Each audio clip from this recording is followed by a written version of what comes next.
আসসালামু আলাইকুম। আজকে উদাহরণ 3 আলোচনা করব। আয়তকার একটি জমির দৈর্ঘ্য 99 ফুট, প্রস্থ ৭৪ ফুট ৯ ইঞ্চি হলে জমির পরিমাণ কত কাঠা? সমাধান করি চলুন। দৈর্ঘ্য 99 ফুট দেওয়া আছে, প্রস্থ ৭৪ ফুট ৯ ইঞ্চি দেওয়া আছে। তখন আমরা যেটা প্রশ্ন দেখলাম সেই অনুযায়ী দেওয়া আছে।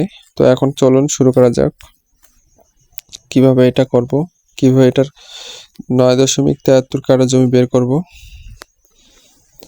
আমি উত্তরটা আগে যেহেতু দিয়ে রেখেছি। তো প্রশ্ন মতে A B C D 99 foot, প্রস্থ এডি বিসি ৭৪ ফুট ৯ ইঞ্চি। তো এখানে ৯ ইঞ্চিকে আমরা ফুটে রূপান্তর করলে আমরা পাচ্ছি কত? ফুটে রূপান্তর করলে পাচ্ছি কত? ৭৫। তাহলে ক্ষেত্রফল আমাদের কত কাটা হবে? সূত্র মতে দৈর্ঘ্য গুণন প্রস্থ 99 গুণন ৭০.৭৫, তাহলে হচ্ছে ৭০০৪.২৫। আমরা জানি ৭২০ বর্গফুট সমান ১ কাটা।